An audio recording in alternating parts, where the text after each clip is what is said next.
अभी है मीन्स होने के बाद अगर तो मैं थोड़ा सा ब्रेक लूँगी अपने काम से, बेबी का देखना पड़ेगा। बट थोड़ा सा मतलब कम से कम 4-5 6 साल की ब्रेक लेनी पड़ती है मिनिमम। ज़्यादा से ज़्यादा 2-3 साल का ब्रेक लूँगी। 1 साल तो आजकल वैसे ही लीव गवर्नमेंट ऑफ इंडिया ने 6 महीना कर दिया है। कुछ कुछ प्राइवेट कंपनीज में 1 ईयर की सबैटिकल लीव मिल जाती है।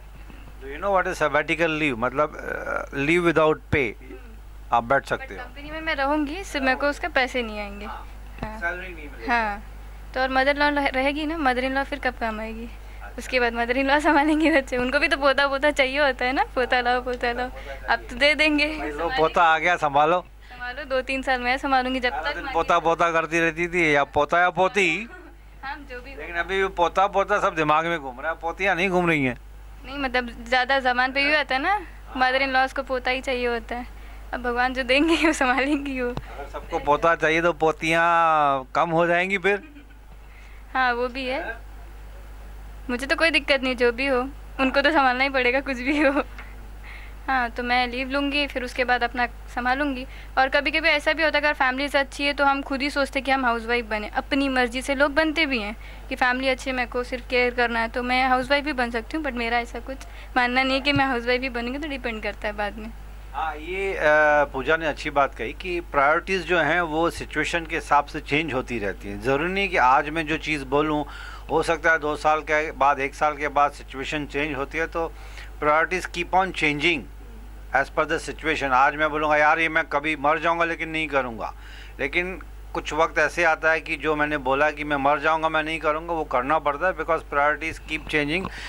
इंसान जो है वो मजबूर हो ही जाता है, कंपेल्ड बाय द सिचुएशन। तो फ्रेंड्स, ये अच्छी खासी डिबेट थी, मैंने इनके मन को टटोला, अच्छे खासे जवाब दिए इन्होंने। I am thankful to all this young girls जिन्होंने they spoke directly from bottom of their heart. कहीं पे भी कुछ मुझे आर्टिफिशियलनेस नहीं लगी, इन्होंने अपने दिल से बात कही।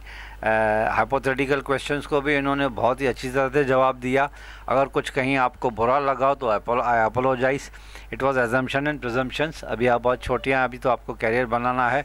अब गवर्नमेंट ऑफ इंडिया जो कर रही है वो गलत तो नहीं करेगी, हालांकि बहुत मंझे हुए पॉलिटिशियंस, सीजन्ड पॉलिटिशियंस वहाँ पे हैं पार्लियामेंट में, जिनके सामने शायद हम तो बच्चे ही हैं अभी भी।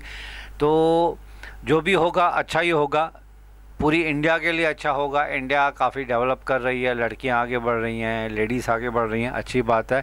तो on this very positive note I take a leave from you, and this was news TV powered by NGO, और उल्टा कर लीजिए इसको, NGO powered by news TV. हमारे एनजीओ का नाम है women power and social awareness foundation.